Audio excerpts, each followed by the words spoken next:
everyone. Welcome to Close Up on America's Business, the program that takes you inside some of the most unique and successful companies in America. I'm Janice Marie. On each edition of our show, you have the opportunity to meet some of the most innovative business leaders in the country today. You'll find out what their products, services, technologies, and business models can do for you, and what they're doing to change our world and to change the way we do business. It is something that is bound to happen whenever a group of people who love food, especially Italian food, gather around to talk. Sure enough, at some point, someone will stand up and say, you know, my grandmother made the best spaghetti sauce in the world. But when Patrick Palmieri of New Haven, Connecticut starts talking about his grandmother's sauce, he's not just bragging, he is very serious. Because for over 87 years, his company has been making and selling the spaghetti sauce based on the recipe his grandmother created back in 1920. Today, a wide variety of Palmieri sauces are bottled and sold in stores throughout the northeastern United States, and all of them essentially based on that original recipe his grandmother created so many years ago. It's a remarkable story of a family-owned company, and today Patrick is the third-generation president of this Palmieri Food Products Company.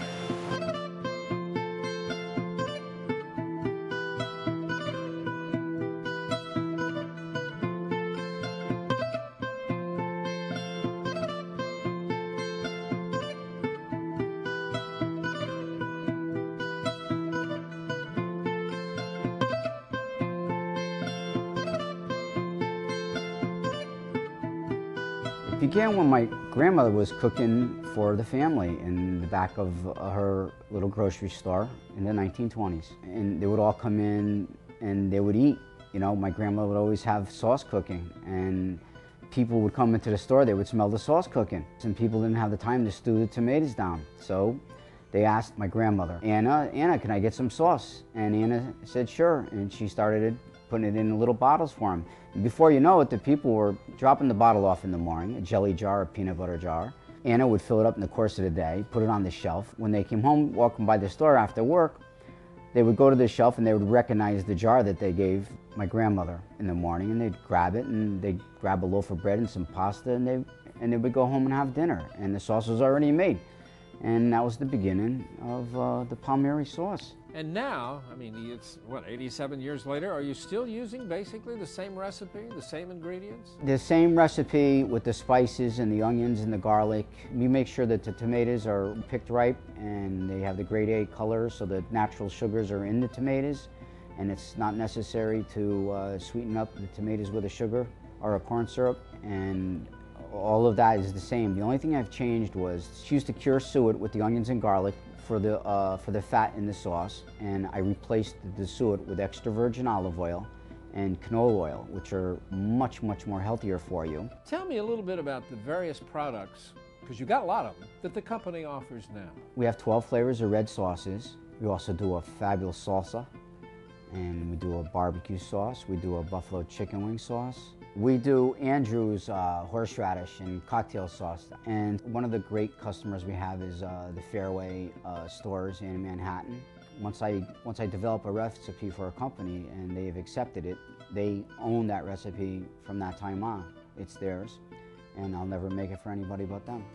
I've been buying our sauces from Palmieri. We've had them co-pack our sauces for many years now. They're an extremely important part of our business in that we put our name on the jar, and it happens to be an item that's very, very popular, so it has to be as good as it can possibly be. Most stores, supermarket chains are happy to put their name on something that's fine, okay, but that's not good enough for us. We want to have the absolute best pasta sauce we could possibly have, and we did it from day one, and we did it because of Palmieri. And it happened because Mr. Palmieri understands how important the ingredients are. We're sticklers about ingredients. We're specialists as regards ingredients in all forms of food, but most particularly with European style stuff. So it's important that the product have the very best olive oil and the very best tomatoes, the very highest end herbs and spices we can buy. We use the sauces in our own homes. We know the quality of them because we taste all the other brands. None of them can hold a candle to what we do ourselves with Palmieri. In an effort to give back to the community, Palmieri Foods has often worked with various charities, such as the Easter Seal Foundation, when they dedicated a 24-ounce size of their spaghetti sauce to the campaign, and the charity shared in the income.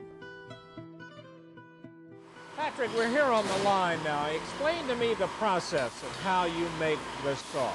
What's going on? Well, behind us we're mixing up different recipes, and depending on the recipe, dictates to us what's got to go in the tank. Each one of these kettles is a handcrafted sauce by a chef who knows the recipe, and when he gets it all mixed up, he tastes it, makes sure the consistency is right and the flavor is right. What about the cooking process? Is the sauce being cooked right now? All the sauce is being cooked by steam. So these babies get up to over 200, they peak out at about 212 degrees. So when it's mixed thoroughly and it's up to the right temperature, then we can send it over to the filling machine.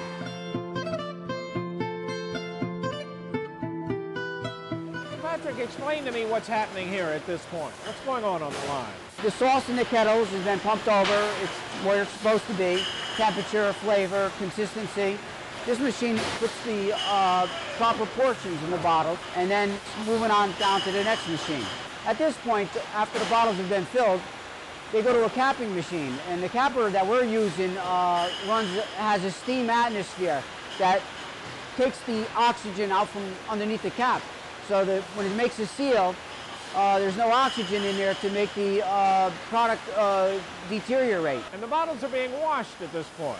Yeah, then they go through a power wash, a blow dry, then they get labeled, coated, they get put back in a box. For the next stage is ambering cooling, where they get cooled down.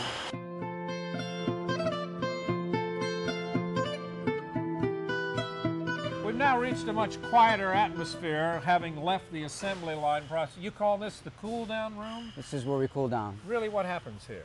We use the ambering cool down, which is just a natural cooling. The sauce actually is continuing to cook as it sits here, because the bottles are still 200 degrees. And then tomorrow morning it'll get proofed. And then we check to make sure the cap took a proper seal, proper vacuum. And then before the case gets cold, we know that all 12 bottles have took a proper seal, and they're ready for the customers, for the store, they're ready to be shipped out.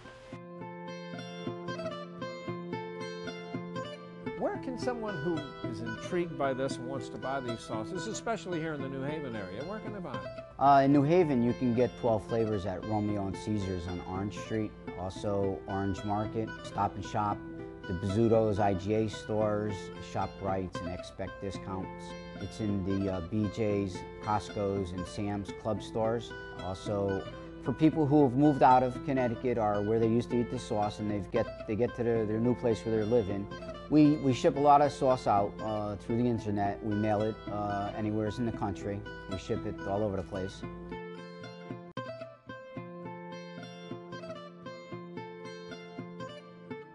It's a great product, it really is. We're an all-natural food packers. Don't allow chemicals or preservatives or tomato extenders or dyes. And when you've eaten it, you can swear that somebody made it home. You know, it's got a very homemade taste to it. It's a very pleasant experience. You know, you're tasting a little bit of history.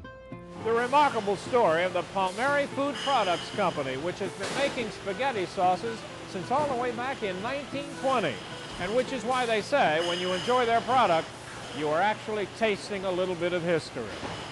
I'm Doug Llewellyn reporting from New Haven, Connecticut.